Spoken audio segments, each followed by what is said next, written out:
ended up kind of taking it over the last couple of years. My background, I retired out of the Army about 10 years ago, decided I didn't want to go sit back behind the desk and, do the same thing. I was wearing the uniform, and then do the same thing wearing a suit. So I decided to start buying a few more houses. I've done 2 handfuls of flips. I've got 2 handfuls of rentals. So I feel like I'm fairly experienced in both, although there are people out there way more experienced than me in all aspects. I've lent some money here and there. And again, there are people out there that have done a whole lot more than me. What I like to think that hopefully I'm good at is pulling together information through my own experience, and then just kind of looking things up, getting feedback from you guys, and bringing in speakers, and hopefully putting together a program that helps us all get ahead. If you're new, keep coming, because we'll have things for new guys. And if you're experienced, keep coming, because we try to feed in for the experienced guys also. What we're going to talk about tonight is analyzing a deal. This is something we've talked about before. We're going to talk some numbers. So there's people in the room that are analyzing deals every day. You guys help me out. I'm looking at you. So when I'm talking and I've got something up here, if you're doing something a little different, feel free to jump in and let me know what's going on and how you're doing it. If your numbers are a little different than mine, feel free to jump in and tweak it, because to be honest with you, I've got a list of numbers that I work with, and during a year, I can only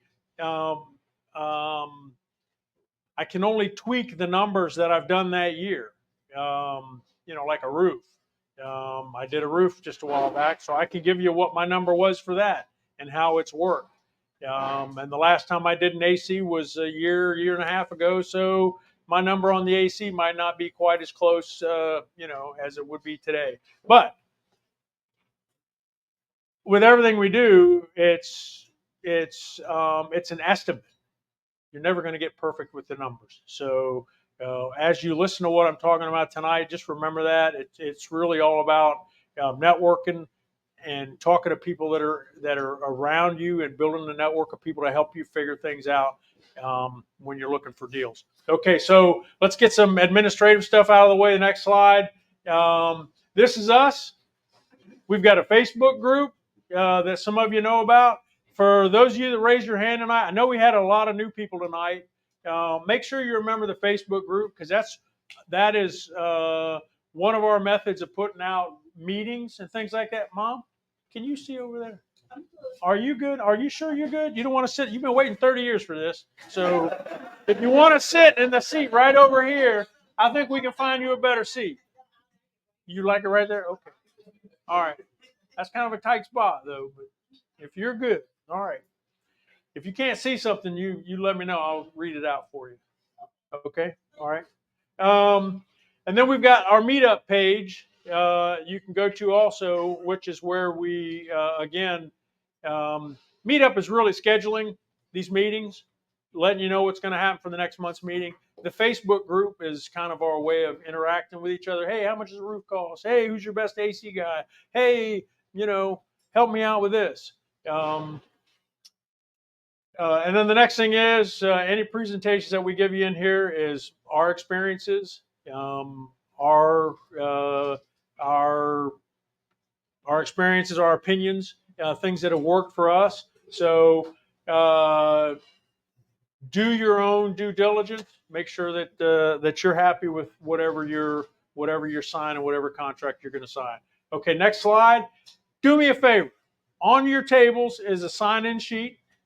If you haven't signed in, please give it a quick QR. I've got the QR code up here. If you haven't done that, what this does, 2 things it does. Unashamedly, I'm going to grab your email address, and then I will use it to send you an email next month.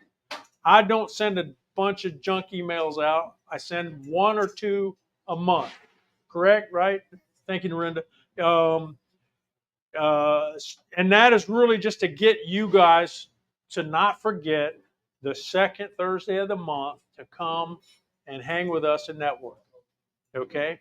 The other thing that this does for me is if you've already signed up once, please sign up again tonight, because what that also does for me is it lets me know how many people we've had tonight.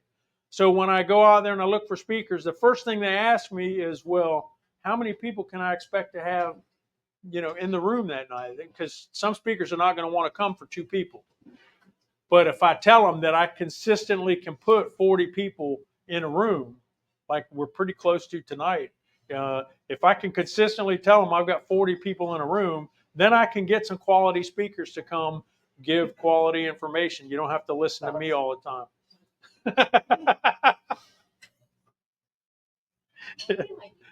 I know. I'll tell you that we had something else scheduled for tonight, and at the last minute they switched up, so you get me tonight, which is usually how it works. If I'm up here, that means somebody fell out. But I'll tell you what, I've put together 4 or 5 talks that I think help the new guys and help the experienced people maybe take it a step further.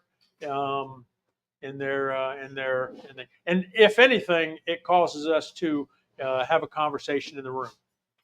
Okay, next slide. Everybody signed in? Did everybody sign in? I'll tell you what, I know everybody didn't sign in because Meetup will tell me 39 people showed up. There'll be 35 people in the room and 25 people will sign up. It's pretty consistent that way. But those of you that did, thank you very much.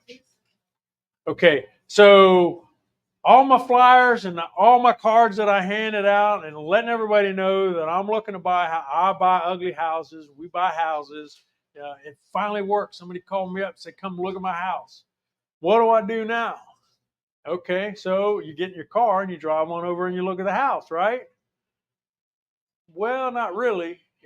Most people want to have a conversation with the person on the phone and find out, what kind of shape is the house in. How much do they want to get for the house? And while you're having that conversation, you're doing a quick analysis to find out how much the house is worth, and you're going to run through this little thought process of how much can I sell it for? How much is it going to cost me to fix it? And then are they in the ballpark of what I want to spend on that house?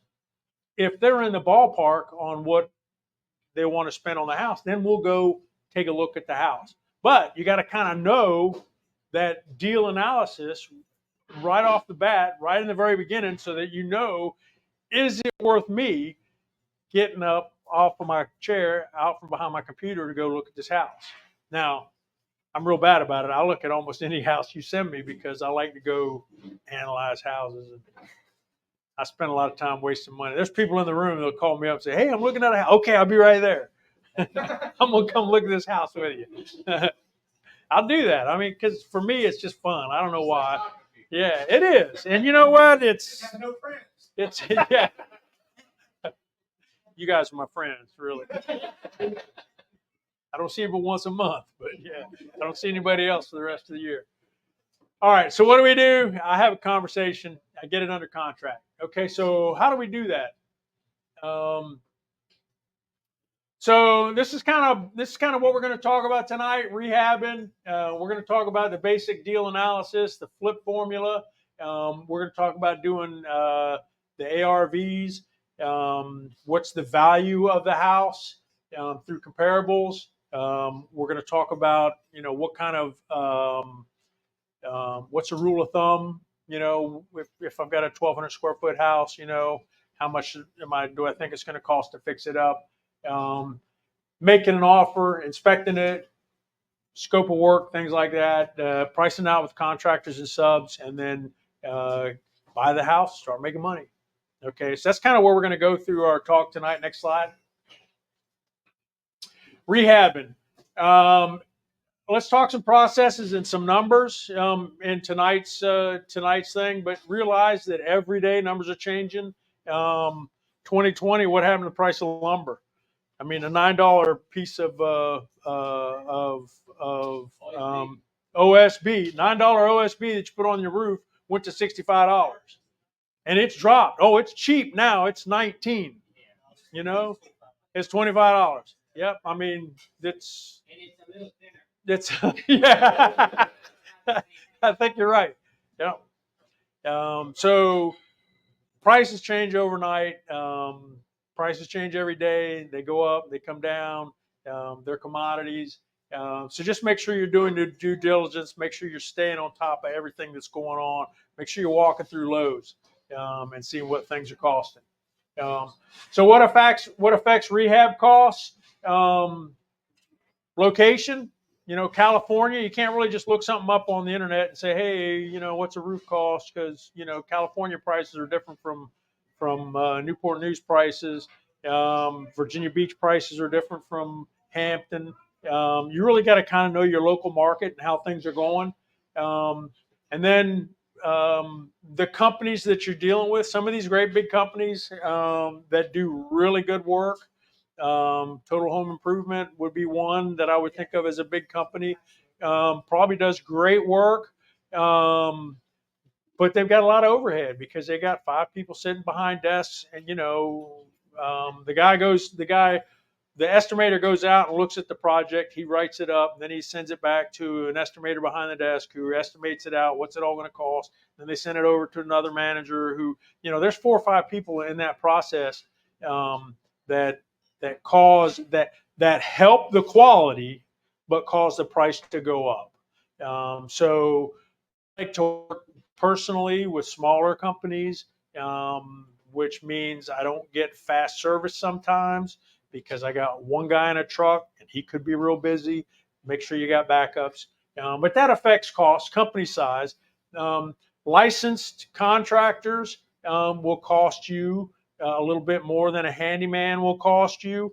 So just make sure that when you're planning your scope of work, you figure out I need my licensed contractor here and I need my handyman here, and then I'll do a little bit of both and I'll save some money.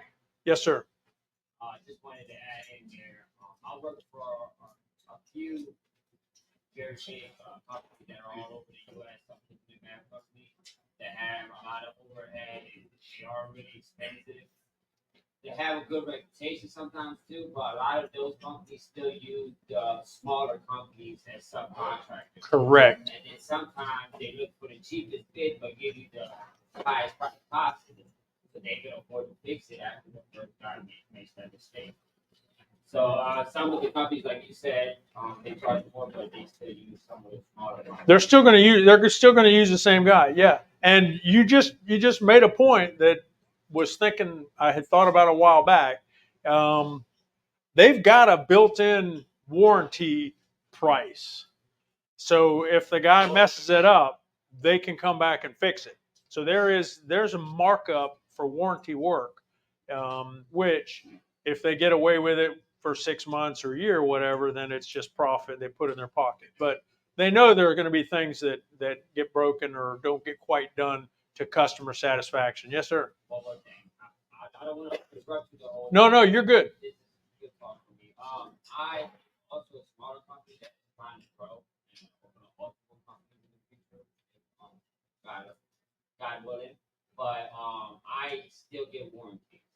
My warranty, like the big company that I service for, they get 1 year warranty to customer, but I still give them a 2 year. There you go. Some of them will get a 10 year warranty depending on what kind of product they use and the quality in the house. So Right. every job I do, Yep. So the idea is find a good contractor, one that gives you a warranty, somebody you can trust. Um, and a lot of guys I work with, I've been with them long enough that it's like, come on, man, that ain't right. All right, I'll be back. You know, but I don't generally have to do that very often because they've been with me long enough. They want, you know, they want to keep doing it right. And then another one that you really need to look at is what are your negotiation skills? You know, contractor might come in with a price right off the bat. You're like, ooh, okay, I got 3 other bids. That's kind of high. Can you do the same thing and come down? Or how about if we don't do this? Can you give me a better price? I don't quite need that finish. There's negotiating that you can do. They come in with one number, but it doesn't fit your budget. Talk to them about how you can make it fit your budget. Um, and then the level of finish. If I'm gonna rehab and sell it, then I'm gonna want to put granite in the house. If I'm gonna do rental, I might not put the granite in. Although I found granite cheap enough, I've started putting it in my rentals too. Yes, sir.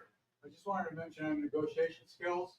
If you haven't heard of it, there's a book called Getting to Yes by William Ury. There you go. It's a Bible for negotiation skills. It's really great. Yep. Getting to Yes. Getting to yes. William Ury. URY. You can't teach a kid to ride a bike in a seminar by Sam. You can't teach a kid to ride a bike in a seminar. Okay. That actually sounds like a fun book to read. Yeah, okay. All right, put that on Facebook for us so I can remember. Because I'm not writing notes in here. Just put that on there so I'll know. All right, and then there's another one on here. It's the age of the house. That's kind of this is a very that's an important point. If you're looking at a house that's 100 years old, it's going to cost you a lot more to rehab it than a house that's a 1960s or 1970s house. You got old construction techniques, and the one thing that really got me when I had an older house one time is a 2x4 is what? It's 2x4. So you start putting this new 3.5 by 1.5 next to it, and okay, I got to pull out a stud and put in another one. It's like, why is my drywall doing like this? As you go down, because your 2x4s are 2x4s, and your new stuff is 1.5 by 3.5. So now you got to go in and fur everything out to make it fit, or tear the whole wall down and put all new 2x4s in. So no, they're not. Lowe's got sued over that a while back because they were selling their 2x4s as 2x4s. Yes, sir. There you go. There you go. That would work. That would help, especially if you need like 3 or 4 of those. I think what I would do instead of those probably just put two 2x4s next to each other, or get a 2x6 and rip it down to 2x4. But the age of the house, you got old wiring, you got old plumbing, you got just things that when you open the walls, you don't know what you're going to be finding. There's no insulation in those walls. There's lath and plaster. There's just, you really gotta. I've made it a rule that I don't buy something that old. To be honest with you, if you're going to show me a house that's that old, I'm not buying it because one, I haven't done enough of them to really feel comfortable jumping into that. So I try to stay 50s, 60s, and above, somewhere in that neighborhood. Next one. So the basic deal analysis. This is the flip formula. Who in here knows the flip? Well, let me rephrase that because I'm gonna probably get a different set of hands. Who doesn't know what the flip formula is? All right. So I'm trying to make this simple without making it hard. Okay, so my offer price, what I'm going to offer for the house, what I'm going to tell Joe home seller that I'm going to offer him is the after repair value. Listen what it's called. It's called the after repair value. So what that means is once the house is fixed up, totally ready to sell, granite countertops, the landscaping's done, the front door's painted, the floors are all new, the carpet's new. You're handing the key over to your realtor to sell your house. That's the after repair value.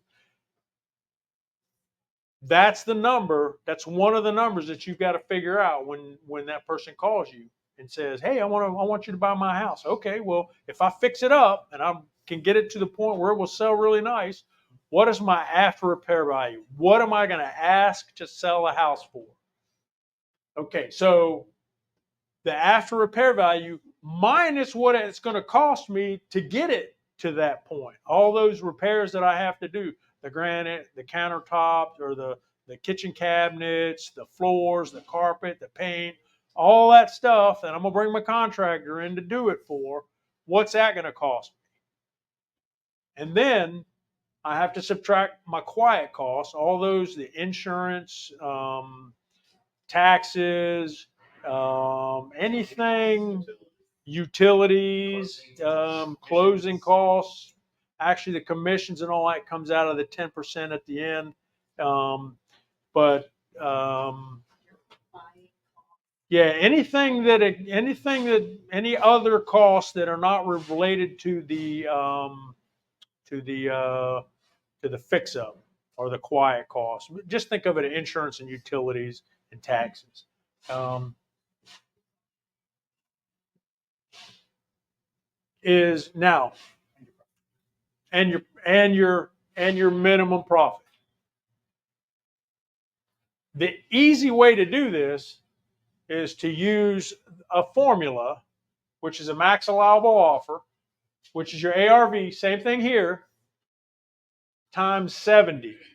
So your 0.7, your 70 takes out 30% of your ARV, and that goes towards your closing costs, your realtor fees, and puts money in your pocket. So 10% for closing costs, it's a 20% in your pocket, whatever. If you've got a $100,000 house, you're looking at 20% of that, putting it in your pocket. So that would be $20,000 you'd hope to put into your pocket. Minus repairs. Now the repairs are all those things that we just talked about earlier. Does that make sense? These are two different ways to look at the same thing. Do I have any questions? Because this is key and basic to the whole process. Yes, sir.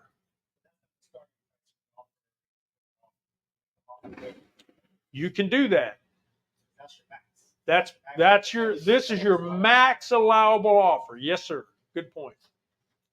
You can start lower. I generally, my technique is to kind of go here and say, this is, if I take a little bit off, because my thought process is if I go in there real low and then they talk me up and, it's like, well, you didn't give me the best price right off the bat. I tell them, there's not really any negotiating room in there. I don't want you to think I'm trying to rip you off. You're going to hate this number to begin with. I just know when I tell you this number, you're going to hate it. You're just not going to like it because I'm going to put granite in there and you're going to think you can put plywood countertops down and get away with it. That's the people tell me, why are you putting granite down? Well, I'm going to try and get a nice ARV out of it. I don't want to sell it as a rental. I want to sell it as a top of the line flip house. I want people to go quality work. So when they start telling me, no, you can save money here, you can save, I'm not saving money like that. Yes, sir. Quick question. So your flip homes that you've done, when do you put them on the market? When they're done or when they're in progress? That's a good question. I like to put them on when they're done because I've had people knock on the door and say, "Hey, I'm looking to buy a house. What do you think?" And they walk in and the walls are open and there's dust everywhere and the house looks like crap. And they're like, "Yeah, all right, this isn't for me." And then they walk out. I'm like, they can't see. They don't see what's coming up. They can't vision the house the way it's going to look. They just see a crappy, dusty, dirty old house that needs painting and floors. Well, that's why I asked that question because I've done some work with a close family friend that you are the match vendors, and she had crunch time, and what we did with her is we design came up with the design for the full model. So before we even start, you got 3D pictures of how everything's gonna look. So that little kitchen, you see how big it's gonna be, exact measurements, exact products, to kind of see what it's gonna potentially be. And you have a person that wants to buy by looking at these pictures, they can see what potential it has ahead of time. That's a great technique. I like that. I'll tell you something that we did one time that helped. Go ahead.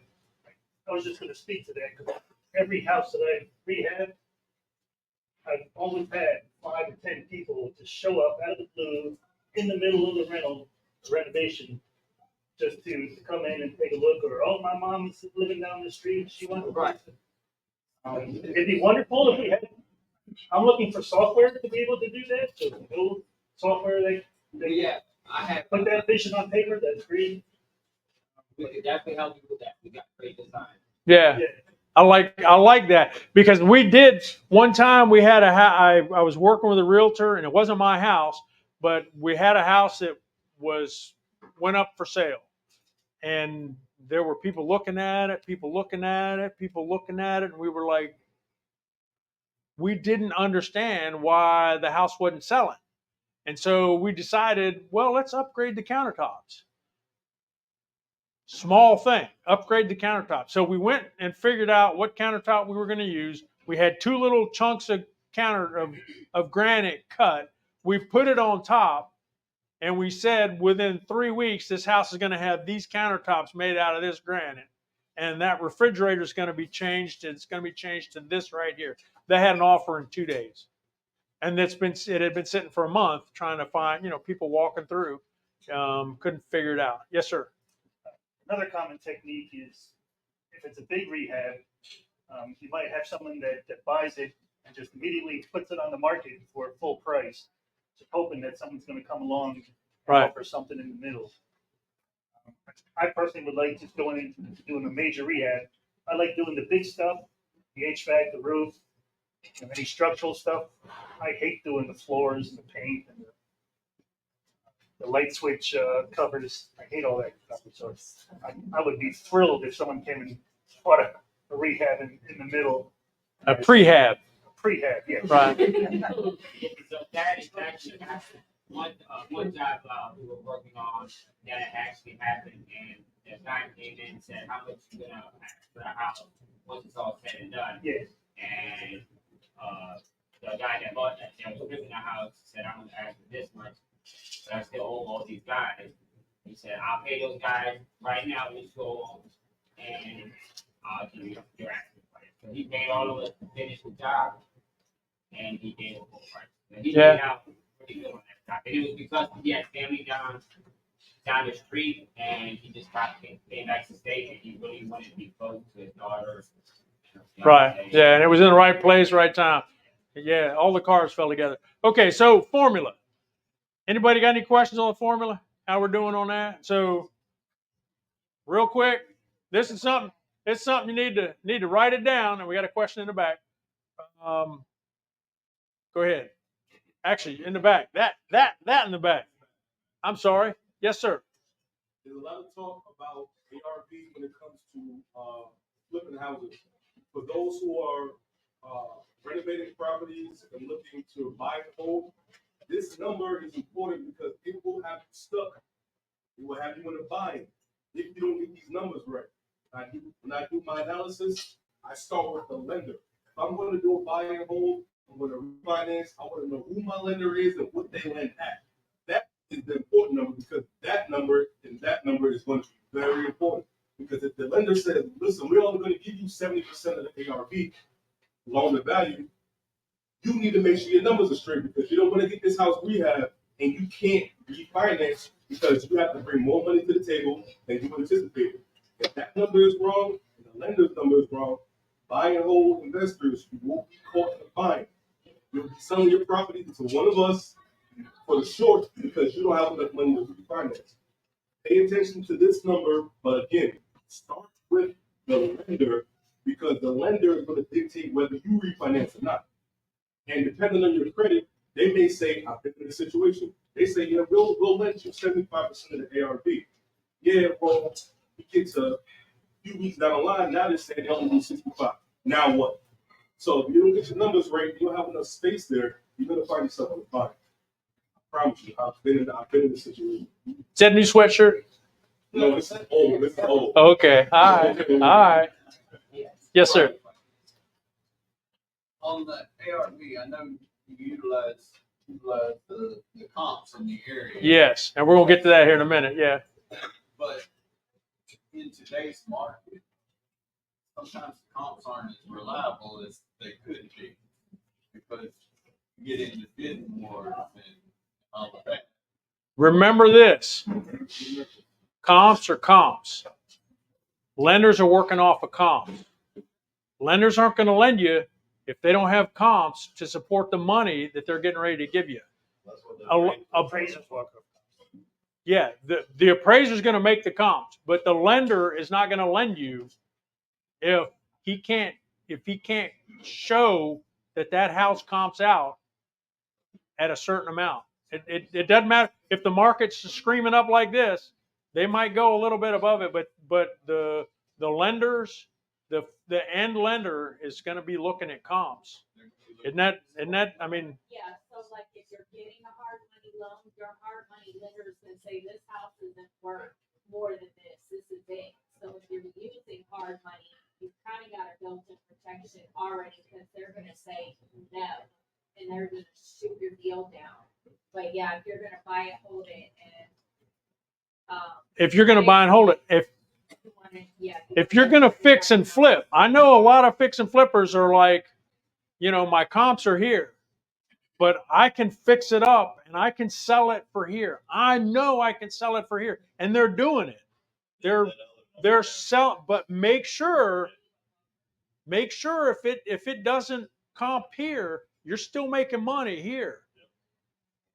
Because and there's nothing wrong with shooting for more, but make sure that your ARV is something your realtor, and we'll get to that later. But one of the things that I say, I do my comps. I try to do, and I try not to wear my realtor out saying, "Hey, give me a comp. I need a comp. I got a deal coming. Give me a comp. I got a deal coming. Give me a comp. I got a deal coming. Give me a comp." My wife was my realtor before she retired. She hated that. So I made sure I did my own kind of comps using Zillow and PropStream and whatever to get something close. And once I got it close to where I thought I had it, that's when I went to my realtor and said, I need you to get serious with me on this one and tell me if I'm stupid. The easy way to get around that, as a real estate agent, I've been through this situation. When you have a property and you know your ARV, have your agent give you the comps and tell them to put you on an automatic feed for that area. So anything pops up, anything sells, it's coming to your email. That way you don't have to bug the hell out of your agent because it's automatically coming to your email. Any type of changes that happen in that, automatically comes. That's a good point, because you're going to get MLS comps. You're going to get MLS feedback with which to make your comps instead of pulling like I do, looking at PropStream and Zillow and Trulia and all that other stuff. That's a good point. Okay, so ARV times 0.7.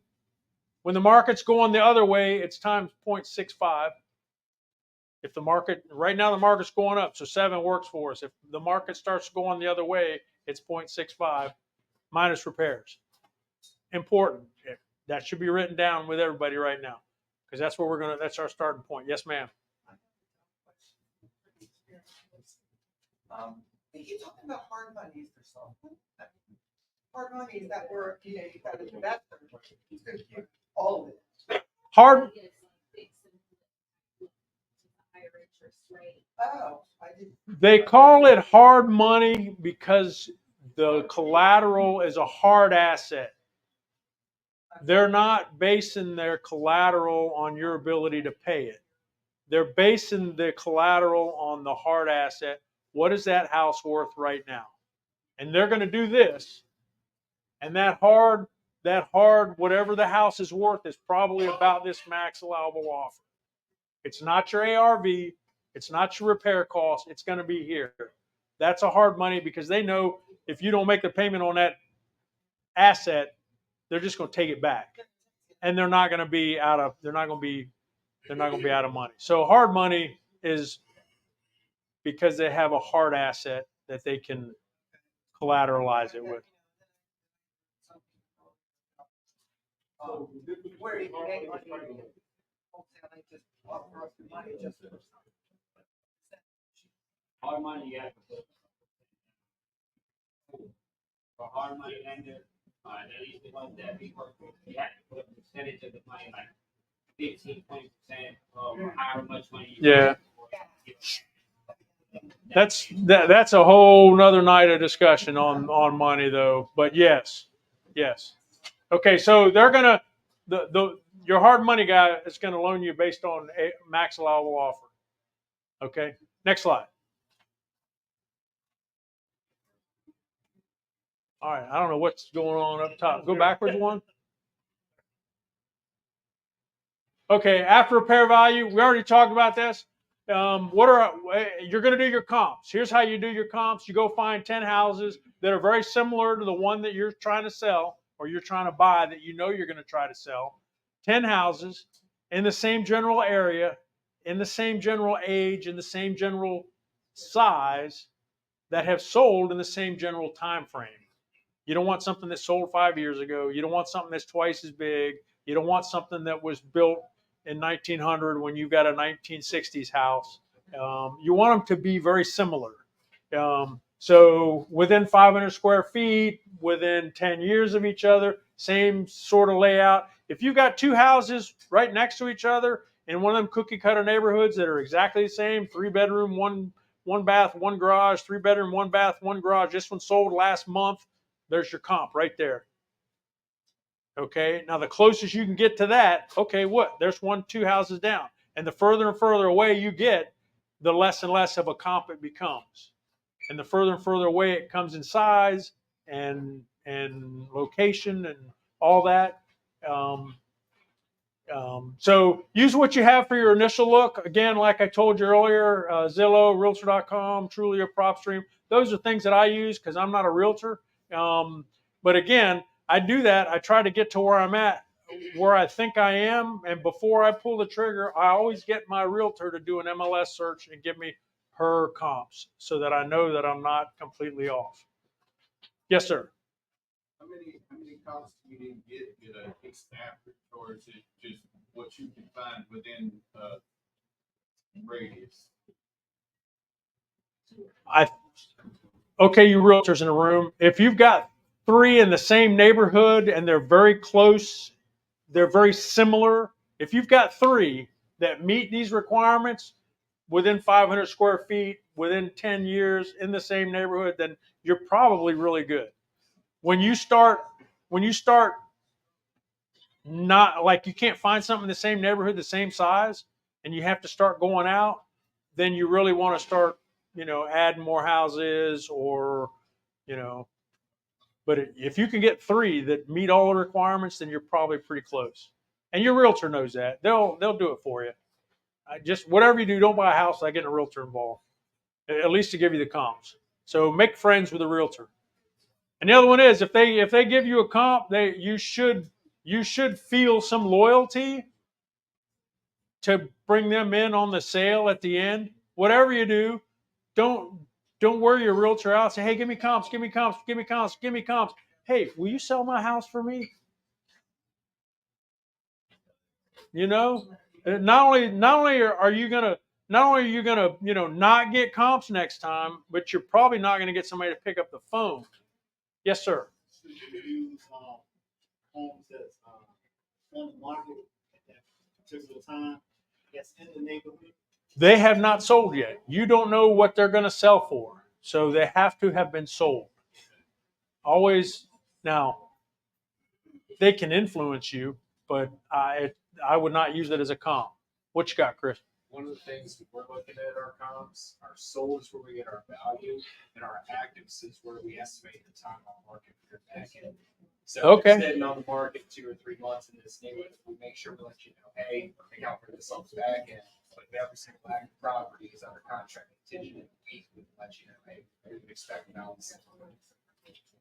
All right, that's helpful. Yeah. We didn't hear when we get back here. Basically, tell you what, let me try something out here. You go ahead. So the only thing that we use actives for is its value. It's mainly just time on market. So if you're trying to figure out, hey, how long am I going to hold this thing for on the back end? What are your actives currently doing? Are they sitting on the market 2 months before going under contract? Are they going under contract? Being what's consistent. Right, your agent should be able to pick up the phone and say, hey, what kind of attention did your listing get for that other area? What kind of attention did you get? What finishes? What feedback did you get? That can help influence what you do with your property.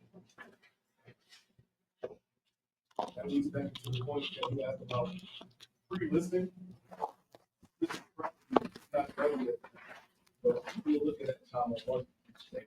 So unless you plan on taking that listing off and putting it back on, if you're pre-listing 2 months before, you're gonna get low offers. His first question will be, what's wrong? Here, see if that helps. Try that. Test. It works. It works. All right. So, all right. So if anybody's got any questions, we can't hear it. We're going to try this next time too. All right. I spent the money, so let's use it. All right. So don't burn out your agents. All right. Learn to do this yourself. That way, when you're at the final, the last, I'm ready to pull the trigger, have them come, bring them in. Okay. Next one. Okay, so when you're walking through the house, actually you can be doing this while you're having your phone call with a person. You need to work up your, what happens, what do I need to do with the house? Okay, the one thing that I find all the time is people walk in the house and they go, oh my God, this is an ugly bathroom. Oh my God, the kitchen stuff, it is horrible. I need to open this wall and I need to put in this cool tile, and my wife's really good at that. Open that wall. Got that bathroom. Get rid of this. I'm like, my knees are hurting already. So that's a lot of it because you want the house looking good, right? But there's also stuff underneath that you don't see, like water heaters, air conditioners. You'll see them, but you'll walk right past it. And you'll see this ugly old piece of crap right over there leaking its tail off, and you'll have no idea that you need a new water heater. Okay, or you'll walk right by that air conditioner. The house is feeling good on the inside, but you'll walk right by that air conditioner that's 20 years old in the backyard, and you won't think anything about it because it felt good on the inside. So, got to kind of have an idea what you're looking at, so you can build a scope of work. Only experience and knowledge will help you with that. I suggest your first few times after you've gone through and looked at things, maybe hire a home inspector to take a look at the house. Make your offer, hire a home inspector to make sure that there's nothing in there that's too huge for you to overcome with the offer that you've made. If you're doing, just remember though, if you're doing cash offers and you're doing investor deals, a lot of homeowners are not going to want to see an inspection clause. They're like, you're already lowballing me. You better be ready to fix everything in this house because I'm not fixing it. If you bring in a home inspector, I'm not fixing anything he tells you about. You better be ready for it. And oh, by the way, I'm not going to let you back out of it because you had a home inspector. So make sure that whatever you put into your as earnest money, you're serious about it, and be ready to lose it. And the reason I say that is you should be confident enough in your offer that a home inspector is not going to scare you away at this point. All right. But have the home inspector there because when you go to sell the house, they're going to bring in a home inspector. So what you're going to use this home inspector for is to tell me all the crap I got to fix that I don't see. All right. GFIs in the bathrooms. Air conditioners, 25 years old. It's keeping things cool right now, but how long is that going to last? The next guy's going to go, that's a 25-year-old air conditioner. Oh, you want a home warranty with that? All right, we'll give you a home warranty. But be ready for those types of things, and that's what the home inspector does for you. Pay him $500. He's going to give you things that you must do, He's going to tell you, you know, this is a safety hazard. You need to fix this, and then he's going to give you things that you should do. This is a repair item that somebody's going to ask for. Walk with him when he inspects. You get smarter when he's walking through the house. Walk with the guy. Ask questions. You're going to learn a lot by watching what the home inspector does. He's opening every window. Not only is he opening them, but he's making sure they stay up. Open it. Does it stay up? Yes, it stays up. Okay, I'm going to close it. I'm going to open it. Does it stay up? Yes, it stays up. I'm going to close it. Does it lock? Does it lock? Yes. Those are the things that the next guy's going to do. So make sure you're doing it. Oh, no, those windows look good. None of them stay up. Okay, so I'm either going to have to put new windows in the house, or I'm going to have all the balances. There's things you can do with repair parts, but you got to know that up front, because at $300 to $500 a window, you don't want to have a $6,000 bill on your hand that you didn't think about, because the windows look good, but they're not staying up. Yes, sir. A lot of home inspectors catch a lot of that little stuff, but they miss a lot of major problems as well, like the bee riding under the house. There you go. Or like in the attic, like different is where they don't inspect thoroughly, but they'll catch the window, and then there's like a $10,000 foundation repair that they missed completely. And then Yeah, the new if the homeowner guy's missing catches that, then you don't want to. You want to make sure. for yours.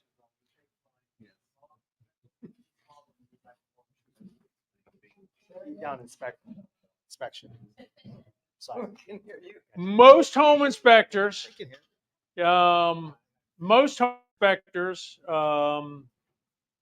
go with what's called, well, there's a couple different standards out there, but one of them is ASHI, the American Society of Home Inspectors standards, which basically says, I'm not going to tell you exactly what's wrong with it, but I'm going to point it out to you and tell you that is not right. That is not right. That is likely a safety hazard or a repair issue, and their recommendation will be to get an expert in here to fix it. I'm not an expert. I'm a home inspector, and that's what you should do. You need to get a foundation guy in here to get that looked at. Right. No, and every home inspector should crawl under the house and should walk the roof, unless it's unsafe to do either or. Which I think unsafe is for a house is 12 inches somewhere in that neighborhood, and a roof is a certain pitch. Another good under the house person is your termite. Termite and moisture. Never, ever, ever let that one go. Yeah. If you don't have a home inspector, get a termite and moisture guy, because that's one of those ones where you can have some big things. Okay, so develop your scope of work, what I must do, what I should do, and what I want to do. Okay, this is where I tend to stay in my world, and my realtor, my wife, tend to stay over there. Okay. Next one. I hope she's not watching tonight. Okay, so what to look for in a house, how you get smart. At one point, I was a home inspection nerd. I'm actually a trained home inspector. I didn't get my license because I ended up out of country for a year and a half, and when I came back, I decided I didn't want to crawl up underneath the houses. So I didn't take that training any further, other than sharing it with you guys. But this is a book that was really helpful for me. It's going to tell you component by component by component of the house, each and everything that they're looking for, and what you should be looking for in an electrical panel, amperage that you need. Say again? Complete book of home inspection. Yeah, it's kind of a, you got to want to geek out on that stuff because it's kind of technical. But it's written easy to read. Next one. And it also helps you when you're looking at something, you're like, is that right? I don't know. Okay, so here's the components of a house. You got the roof, the gutters, the windows, decks, porches, foundation, concrete, garage. These are just things that you need to, when you're looking at a house, you need to be thinking about what is that component going to cost me to either make it right or make it fancy enough for a new homeowner. Windows, can be just made right, or they can be made fancy by buying brand new ones. So this is kind of an important kind of list when you're, thinking about a house. Next slide. So how do you translate your scope of work? What's your scope of work? Your scope of work are those things that when I walked through the house, I said, okay, I need a kitchen. The kitchen's going to need cabinets, granite countertop, probably going to need a new floor. Then I'm going to want to paint the house. The windows, here's what I always use when I'm looking at windows. I walk outside and I look up and down the street. And if all the houses around me have brand new windows, but mine are the old single panes, then I'm probably going to put new windows in. So I'm going to add new windows to my scope of work. Then I'm going to walk back inside, or while I'm outside, I'm going to look at the roof and see how that looks. Does it look old and worn? And I'm going to, okay, I need a new roof. Then I'm going to walk around out back. I'm going to check out the air conditioner. Write this note down. Air conditioner, they last about 12 to 15 years.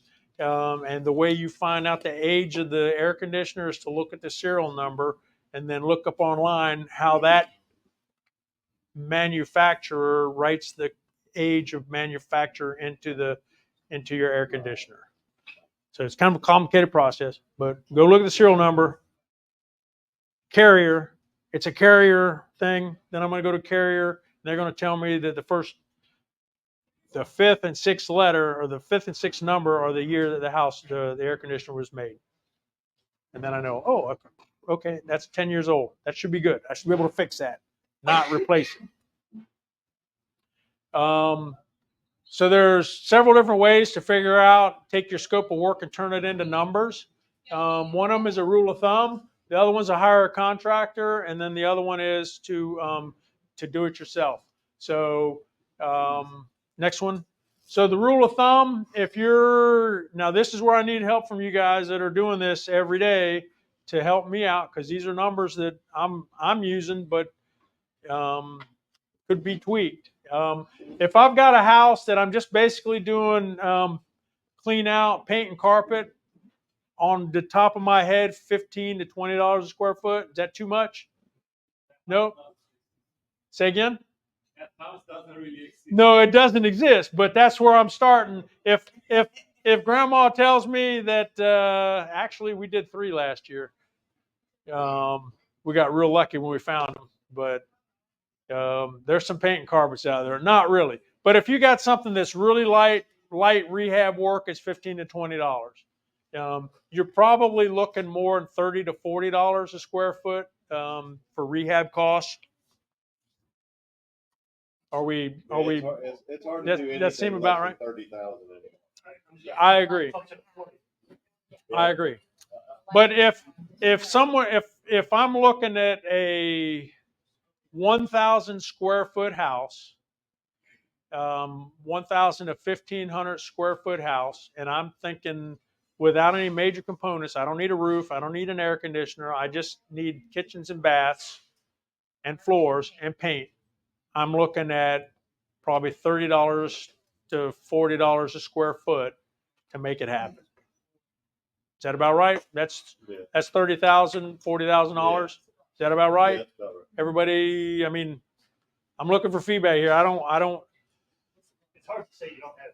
I almost always have at least one big. Well, and you know what I do there is I will do the rule of thumb, and then they tell me, oh, the air conditioner's really old. I'll add $7,000 to it.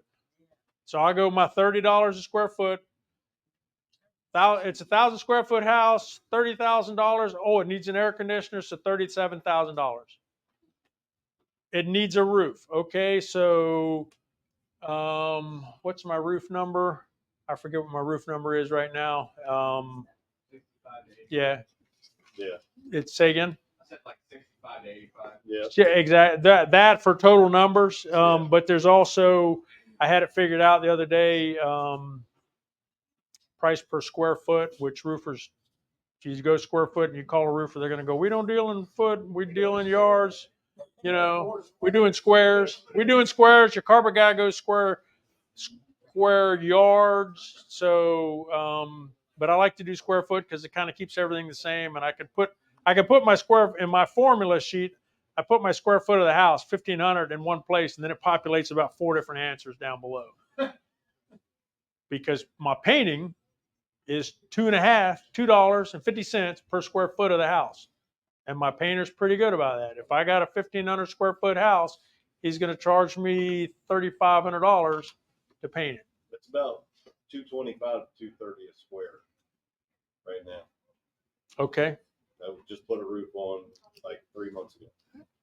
I have to check my notes. I'll compare that with because I just sat down and did it last night. Materials are outrageous. Things are going crazy. 29 squares on a house is $6,400 just the roof and materials. Just for the, yeah. The better products they're using now, synthetic felt papers and different ones. Right. But remember, what are shingles made out of? Asphalt. What's asphalt made out of? Petroleum. Oil. How much is oil right now? Or how much is a gallon of gas right now? Yeah. $3.50. You know, it's 50 cents difference, you know, in the last month. And your big items like that, get estimates. Because just like that roof I said, I paid $65. I got everything from $95 to $65. Yep. And the $65 one, the guy actually said $5,000 at the beginning, but then he redid his numbers. Yeah, when the material cost was more than his bid, then yeah, I knew he was going to have to come up. Yeah. So what I'm trying to get the bids all you want. What I'm trying to do is get you in there and get you a number to offer to the seller. Okay, and then when you got some really heavy stuff, you're going $50 to $60 a square foot. And these are all things. The only time I use this system right here is when I'm on the phone. I'm not looking at the house and doing this. I'm on the phone with the people, and when they go, "Oh no, it just needs paint and carpet," I go, "Okay, paint and carpet. When was the air conditioner put in? Well, it was just put in last year. Okay. When was the roof done? It was just done last year. Okay." If they go, "When was the roof done?" "Oh, I don't remember." Okay, well, we're starting to slip. We're starting to slip down one. Okay, but if you're on the phone, this is my. I'm going to get up from behind my computer swag that I'm doing. I got a 1,500 square foot house. I'm talking to the homeowner. It's a paint and carpet, or I haven't done my kitchen in 12 years or 15 years. It's this. My kitchen is the same one for 1960. Okay, well, I just jumped right into the medium right there. Okay, because I know the bathroom is that way, and I know the floors are that way. So I've just gone from paint and carpet to a medium, and when then they tell me it needs when I ask questions and I start finding out it needs a roof and an air conditioner, I start moving into this number. So this is my, and if I do that ARV piece using this as my repairs, and she says or he says, yeah, that number, I could probably work with that. Now I'm up and I'm going to your house to make sure everything you told me is true. Does that make sense?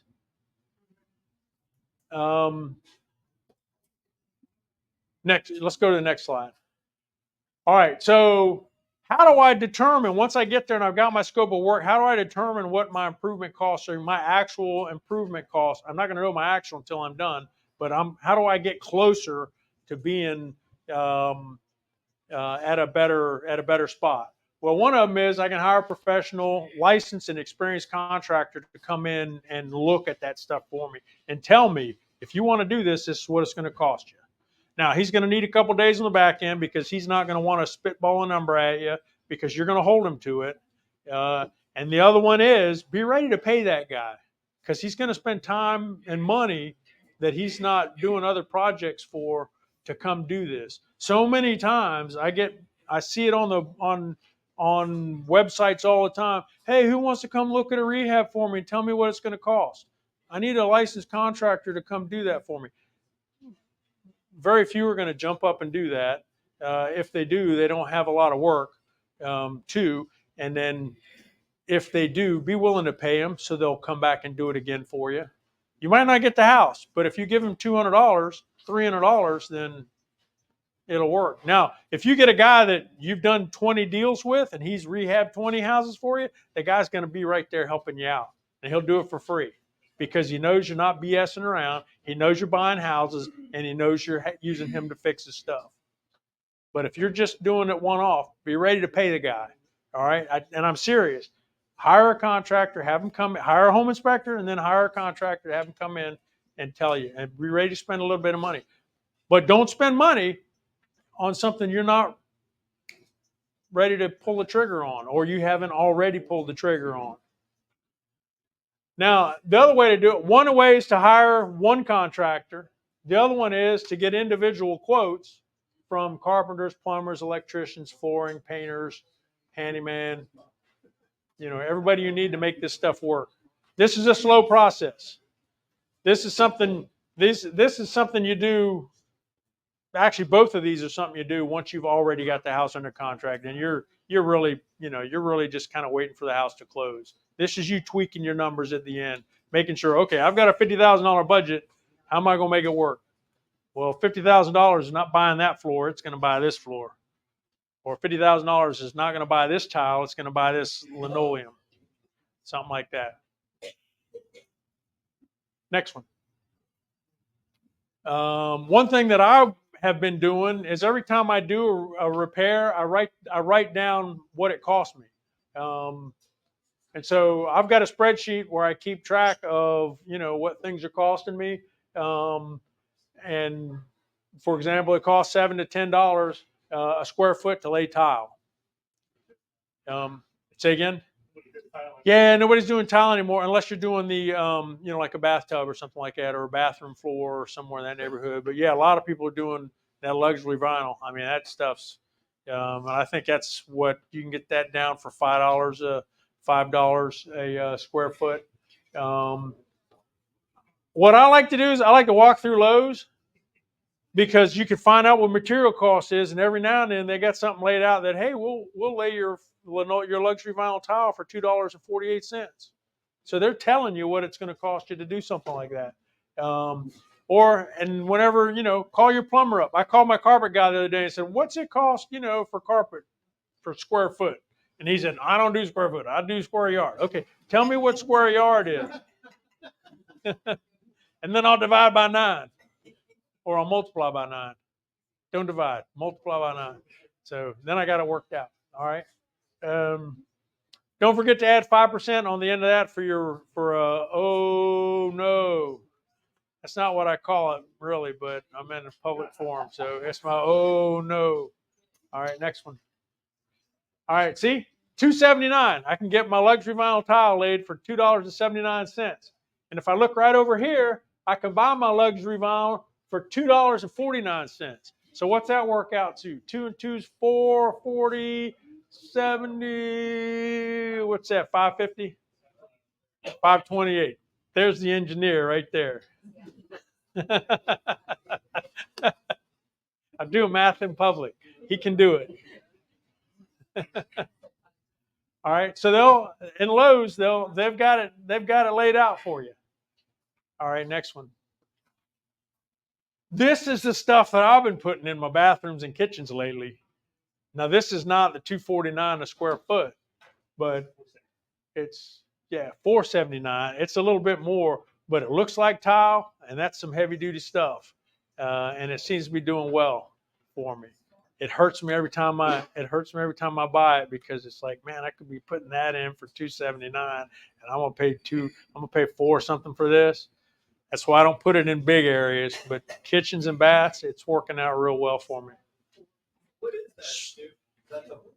It's a luxury vinyl. And it looks like tile, so it goes well in kitchens and baths. Well, here's what I don't like to do. I got a wooden floor house, and then I'm going to put some luxury vinyl wooden floor looking stuff in my kitchen right next to it. That to me, you know, Do I match?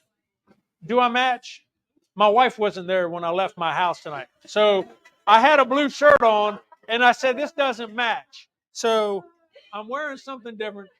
So when, so my point of asking you if this matches is I'm not the guy to be telling you if this floor goes well with that floor, right? Don't. Does this look good with that? No, I don't know. Does this color look okay? No, I don't know.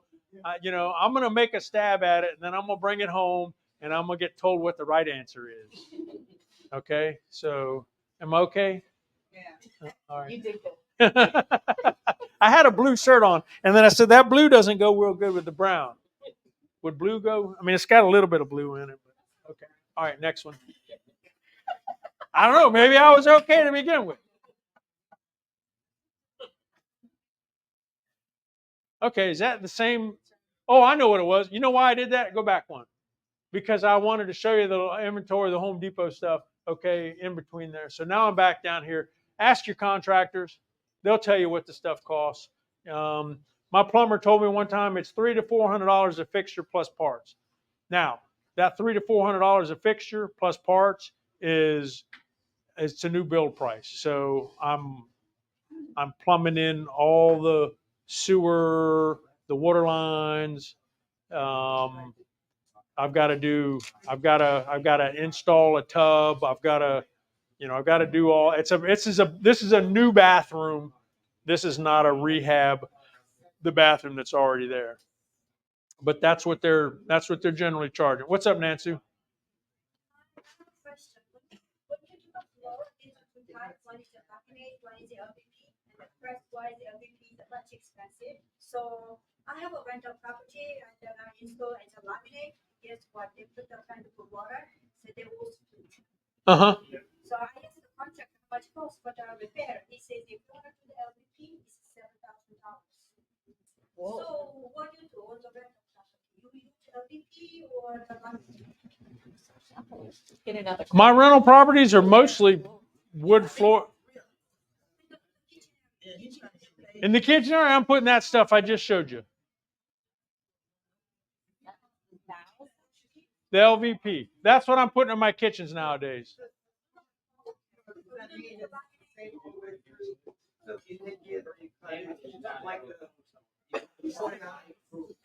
Not all the way through, but it's thick. The top coating is thick. It's not real thin. But if you've got the wooden stuff and you're putting it in where the kitchen's, it's going to get wet. It's going to get ruined. Shouldn't have done that in the first place. Yes. Yeah. Yeah. Use the good. I like this again. I like this because it's quality stuff and it looks like tile. I'm putting that in my kitchens and baths in my rental properties. Yep. And I'll put it in flips too because it's good stuff. It looks good. All right. So we've already did that. Next one. All right. Here's a second way. Is it the second or the third way? The other one was to figure it all out. Another way that I like to do this, and this one works really good, and it's something that really gets me close, is I know kitchens are going to cost me about $15,000 to $20,000 to get done. Just kitchen cabinets, granite countertop, paint the walls, put it all together, put floor in. It's going to be $15,000 to $20,000, depending upon how fancy I want to get. Yes, sir. Does that include new appliances or is that just? Yes. Nope, that's new appliances. New appliances about $2,500. Your cabinets, unless you get a really big kitchen. What are you thinking kitchens? What you're looking? You don't like it? I'm looking at my kitchen with a stove with a couple of cabinets on either side, a refrigerator with one cabinet. There you go. You might be able to get away with a little bit less. On your taste and quality of the cabinet. Correct. But the fridge my wife got was like 6,500. Yeah, I ain't buying a $6,500 fridge and putting it into a flip ever. Never.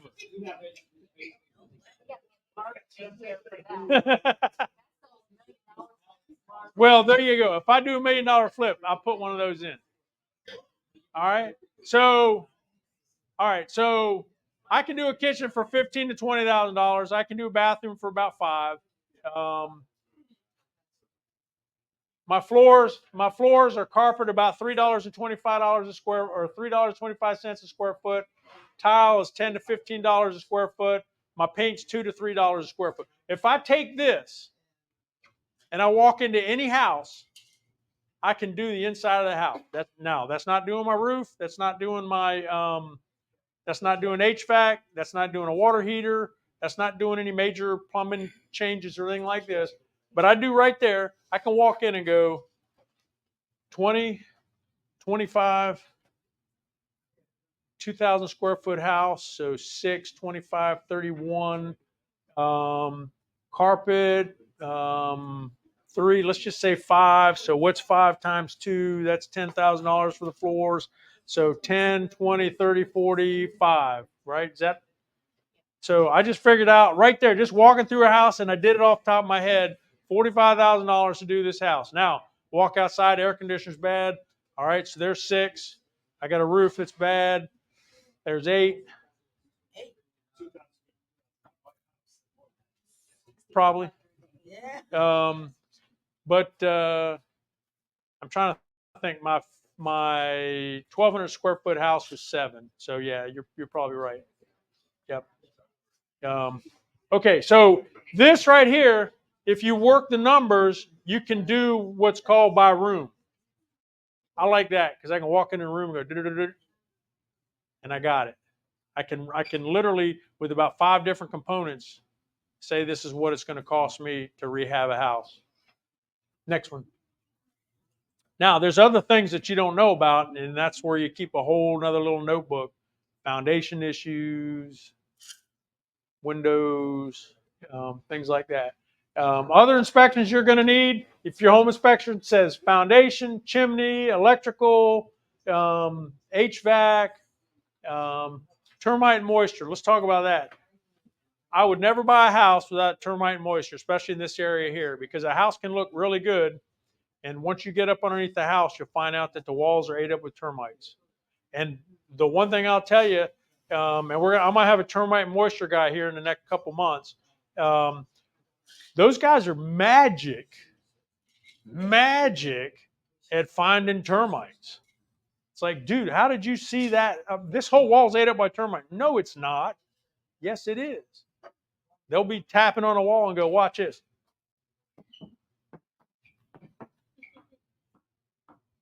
See how that sounds different right there? That's hollow. You got termites right here. And then he'll look a little bit further and see a little bit of termite dust on the ground and go, there's your termite dust. You got termites behind that wall. I don't know how they do it, but they're good. And you'll walk right past it, and they'll figure it out, and they'll save you a ton of money. I've got one of the first persons I learned this rehabbing stuff from. She said, yeah, I bought a house, no inspections, no nothing, a lot of termite stuff. She said, I'll never do it again. There's one inspection that she will do every time. It's a termite moisture, because termites are behind the walls and you won't even see them, but the termite moisture guy will. There's other things that you'll find out when you learn about houses. One of them is aluminum wiring. The home inspector will tell you that it's dangerous. What's dangerous is when you mix aluminum and copper. You can use special connectors. And I rewired a house one time because it had aluminum wire, and I was like, you know what? I don't want it to come up. But here's what I realized. If I'm rehabbing a house, I'm changing every light fixture in the house. I'm changing every outlet because I don't want the paint. I want them white. I'm changing every switch. The electrician's touching everything in my house. If he's touching everything in my house, he's inspecting everything in my house. There should be no reason why I've got any connection that is homeowner, aluminum copper mix, which is not done right. So then I can, if somebody comes in later and says, "Oh, the house is aluminum wiring," yep, I had my electrician go through everything in the house. He's going to do it anyways. So don't screw up like I did on one of my first rehabs and change all your aluminum wiring out. It wasn't worth it. I could have just had them redo all my switches and everything. Okay. So when you what you end up with at the end is uh, a good list of costs. Go ahead. Here's something else. Another good book. Those expensive guys that we were talking about earlier, they got books where they sit down and they look through, and this is what the national average says it costs to frame a wall per stud, per this, per that. It's very detailed, very oriented, and you use the formulas. You can buy you one of those if you want. I've got one, and I used it for a little while, but I found it was just a bit too detailed for me. But it's still good if you've got something like you got a one-off that you want to dig into and see what you think something might cost. Next, Google it. Ask the Facebook group. What are you paying for roofs? What are you paying for this? What are you paying for that? Next one. These are the quiet costs we were talking about earlier. Insurance, utilities, taxes, interest that you got based on the money that you borrowed. To figure out your insurance company. Oh, if you're getting insurance, you want to have builder's risk insurance. It's a little more expensive than regular homeowners insurance. Make sure you tell your insurance company you're not living in the house, you're fixing it up. Because if the house burns down and they think you're living in it, you're not covered. So get builder's risk. It costs you a bit more, but it's only for 6 months or less. Pay it, be insured, and if something happens to the house, you're covered. Then you got your utilities. Make sure your utilities are on because your home inspector is going to want to see those. Your taxes, you can look that up online to see what you're going to pay in taxes for the year. And then your sell costs. I think we talked about that earlier. I've got it broke down here how it lays out. You got 6% for your agents. You got closing cost assistance, which you may or may not have negotiated into your contract, but put it in there. That way, if they ask for it, you can fight it, and if they really want it, you can give it to them. If not, if you save it, then you got 3% you can put back in your pocket. All right, next one. So this is what we talked about: how to determine your ARV through comparables, rules of thumb. This is really what we talked about, just kind of a rehash. The reason I'm speeding up is because I don't know what time it is. I think we're probably running out of time, and you got it's 8:40, so we're an hour. Anybody want to do a deal or two just to see what what do you got, Scott? Why don't you hop up here? Take this. I'll see if I can't drive it to the other. Here. I'll try to find it for you.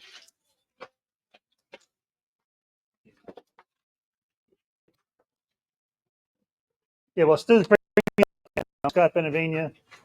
I do mostly gotten back into doing more rentals recently. What Stu's going to bring up is 3 recent deals that I've been looking at. We'll use the deal that, or the formula that he had before, the maximum available offer, ARV times 70% minus the repair costs. Be forewarned that all the numbers are going to be given to you up here. When you go out and do your own real deals, none of the numbers are going to be given to you. You'll find all those numbers yourself. You know the list price, if you're lucky, but almost never will you know the ARV to doing your own comps or getting a realtor involved as well. Yeah, so this is like the game Deal or No Deal.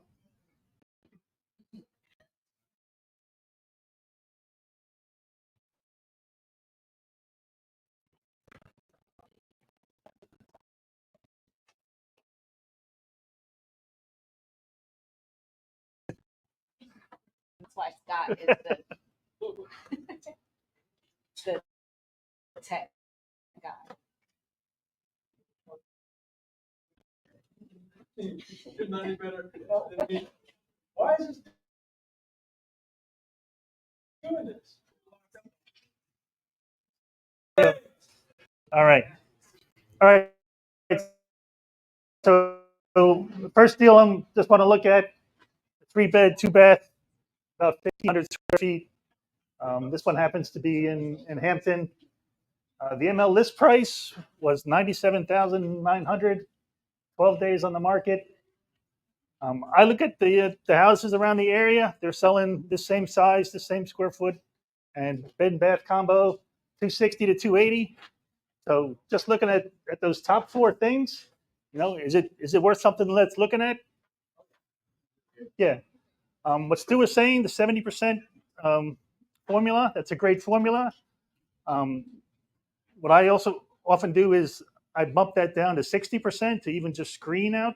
I just get so many deals to look at. So if it's not something 60% or below, I don't even waste my time looking at it, because that difference between 60 and 70% is hard to make up. But this one at 100,000 is much less than 60%. Actually, it's about 40% of that 260 to 280. It is a medium to heavy rehab. So using Stewart's rules of thumb, anybody remember what those numbers were? 40 to 50 square feet. Okay. So at a 1,500 square feet, say times 4, $40 a square foot, how much rehab costs? 60, 70,000, somewhere in that neighborhood. All right. So you take the ARV, or let me see if someone can walk me through what, given what I know now, where do I go? Is this a deal or a no deal? So what would be my maximum available offer? Where do I start? Yeah, start the ARV about 260,000. I usually start the lower end of the range. 70% of that is about 180,000, 182 or so. Okay, we talked about $40 a square foot for a heavy rehab at 1,500 feet, $60,000. So 182 minus 60,000 is 122,000. Okay, so actually the offer I put in on this house was 129. Oh, I forgot to mention, it's got these 2 old derelict cars. You can sell those antique cars and get some more money maybe. But yeah, I put in an offer at 129 and actually sold for like 140. So, but there was 30 at the time I put in the bid. There was 36 bidders. So, You put it in at 129, and what it sold at 140? yeah. So if someone's willing to take a little bit less profit, less than that 20% profit, then they can be a little bit more aggressive on the pricing. So this was a good deal to go after. I wasn't gung ho to try and get it, so I didn't overbid. So I just put in a number, but this would be a good deal to go after. Okay, If you do it at the high number, 280.7 minus 60, it comes to 136. Yeah. So yeah. You'd be in the mix there. You might have to bump it up, and there's other creative things you can do. You can do the realtors know you can do escalation clauses. You can do other things to try and make your deal look more attractive, even with a low number. Next slide.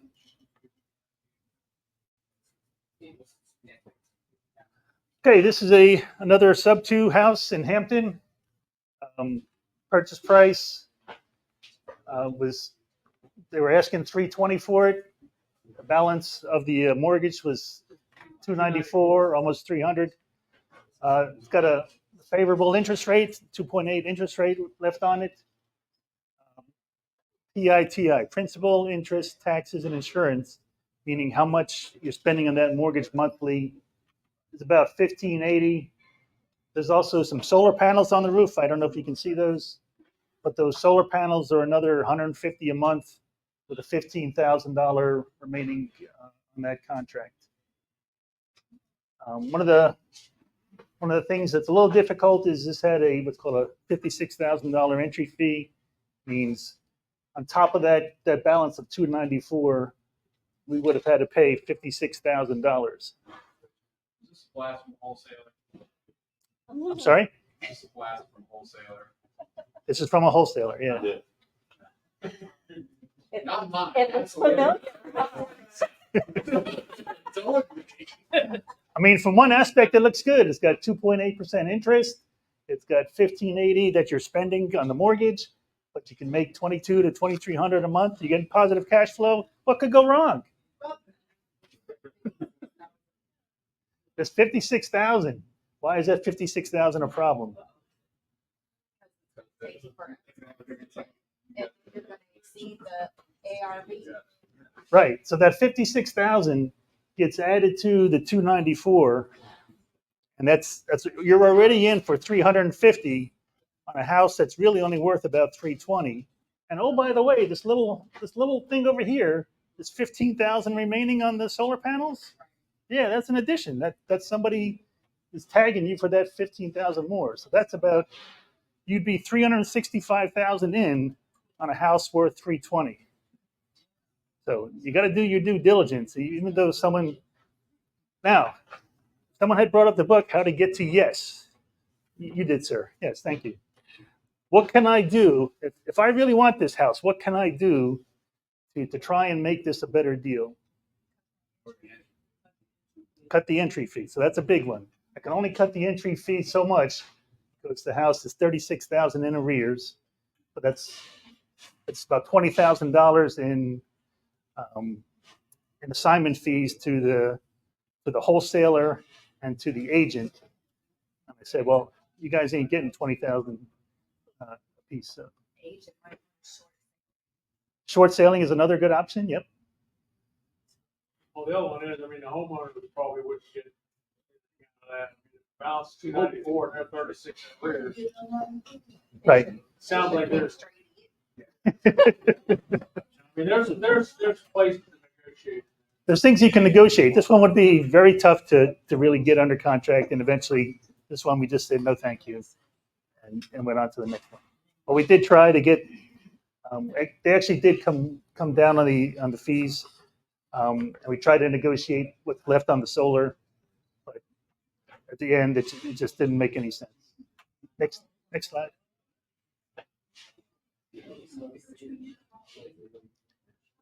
This third house is what's called an assumable VA loan, so very similar to a sub 2.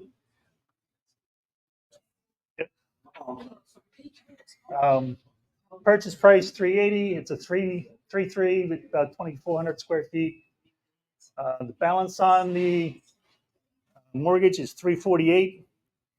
So when I see that's already kind of a red flag to me, maybe a yellow flag. Why is the person selling it when it's only 10% down, or they've only paid off less than 10% of the mortgage? That's one thing. The interest rate is good, 0.5%. TITI, the monthly we spend out of pocket is $2,250. It might rent for anywhere $2,600 to $2,700. The entry fee is about $36,700. That $36,700 is really the difference between the $348 and $380, and includes some money in assignment fees and closing costs. Okay. The ARV is about $370, $380 or so. So is this a good deal or not a good deal? Why is it not a good deal? You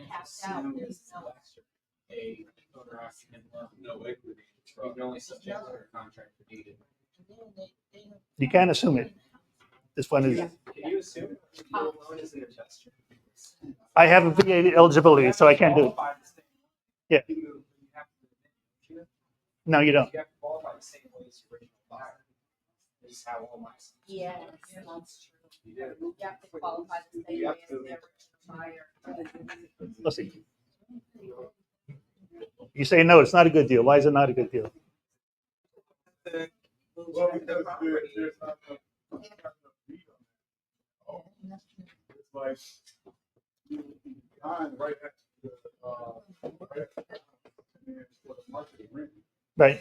I mean, market rent is just like not neat. So it wouldn't even be worth it to even pay $36,000 to get into this deal just to get like $300, $300. Right. I forgot to mention, it is minimum rehab. So you're right. As it stands, it's not a good deal. How do I get to yes? How do I get it to a good deal? Figure out how to get my money, keep from putting so much down. That 36 down, because it's positive cash flow. So Right. if I was a young person and I could get in there for less money down, Right. that might be an okay deal. Right. Because it's positive cash flow. I've got 30 years to make it really good cash flow. I'm an older guy. I'm not looking for skinny deals. Do a lease to own. And have them put up the injury fee. That's true too. Yeah, the reason why it turns out the reason why they're selling this is they want to take their VA benefits and go use it somewhere else. That's why it's only a small. That's why what? They just moved in it and they're probably Yeah. getting deployed. Yeah, it turns out I guess these are a Coast Guard family and they're moving, so that's why they're.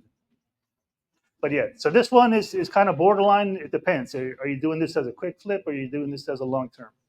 If it's a long term, which in my case it probably would be, yeah, I did negotiate the price much lower than that to try and make this a good deal. Yes, sir. Yeah, but are you account for any money to put aside in your war chest for vacancies and repairs and all that stuff? Excellent question. The answer is yes. So the way I came up with this market, and I determined what I call an ROI. So I take actually only 10 months of rent. So that leaves time off for either vacancies or repairs or other things. And then that 10 months of rent, you can annualize that. You annualize the PITI, what it's going to cost. There's ways to cut down that insurance as well. I'll get that lowered. So you analyze those two, and then you can look at, based on the money you invest, what's your, let's say, return on investment on an annual basis for that.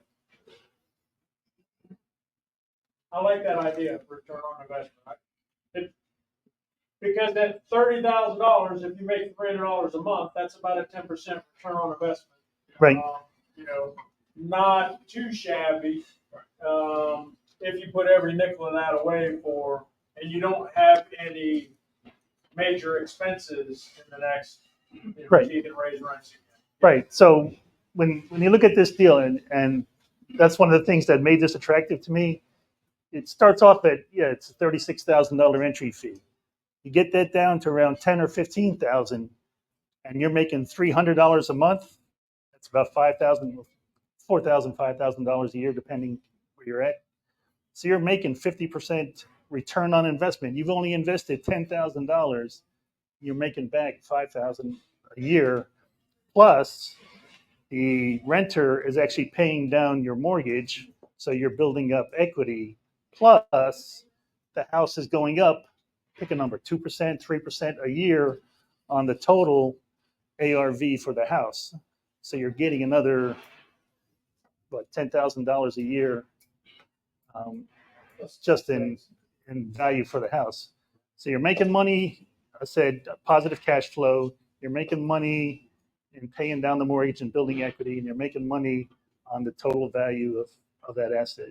And your rents will go up over time. And the rents will go up. I tend to be one of those idiots that keep them I was gonna say that low. number. Which number is a tad low? You can probably rent it for a little more. There's things you can do to make those rents even better, yes. Actually, and the other thing about this I didn't put on here that had my realtor salivating is this is on like a 5-acre lot, and there's more than enough room to subdivide and build another house, maybe 2 houses, in a popular section of Seaford. Supposedly a good school district, location, right? So this might turn into be a $500,000 property, or actually, I'm sorry, $1 million property by the end. So there's people say that there's no deals out there. There's very limited things to do. You can look at a deal and maybe on the surface it doesn't look great. Look at how you can get to yes. How do you twist and affect those different parts of the formula? You know, can you make your ARV higher? Can you make your maximum offer different? Can you use creative financing? And look to see what's the best way to actually start making money on that deal. Any questions?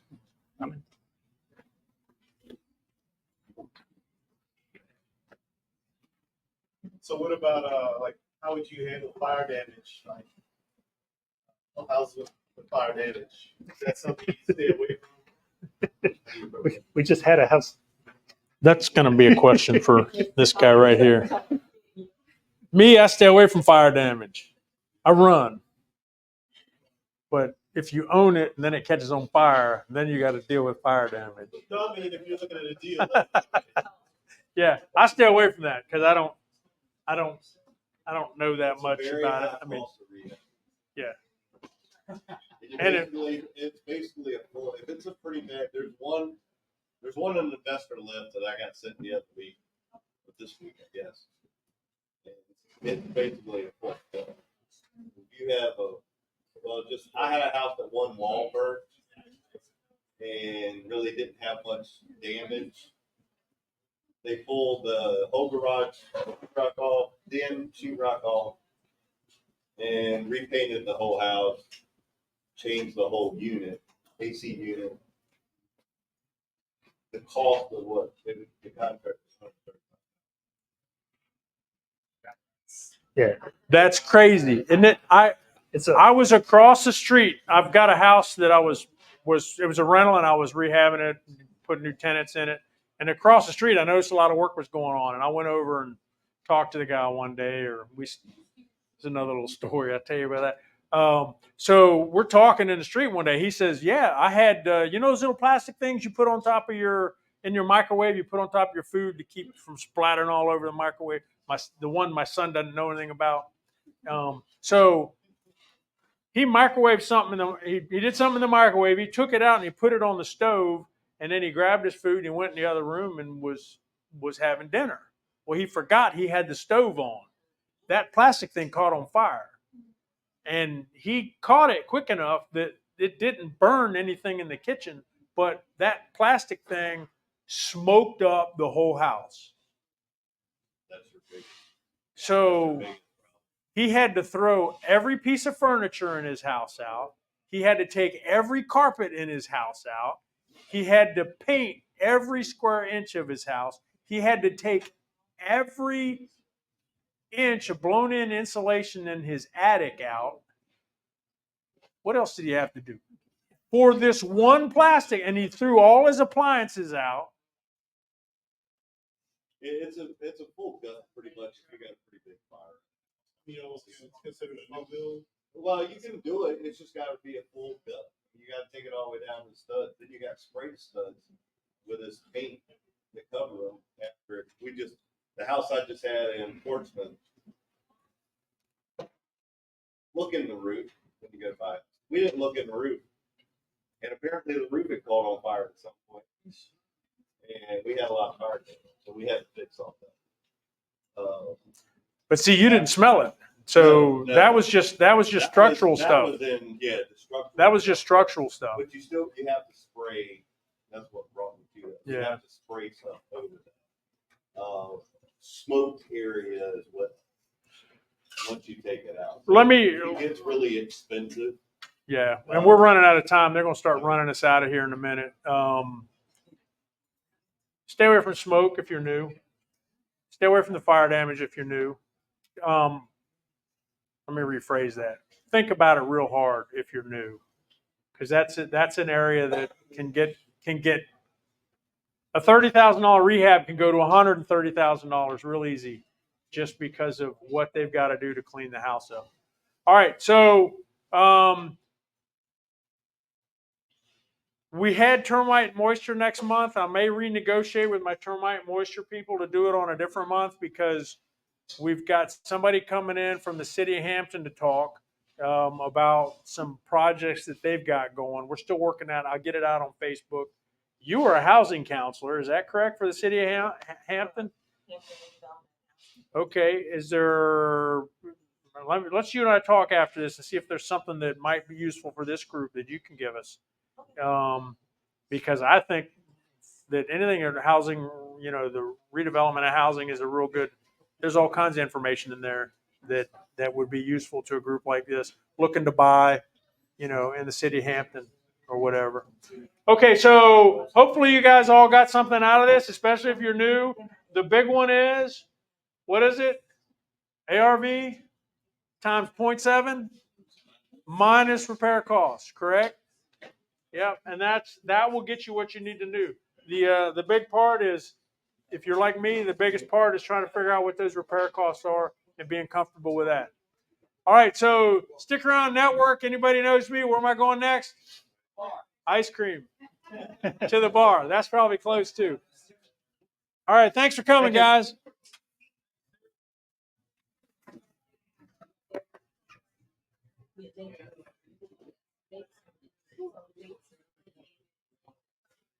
It's going to end the recording.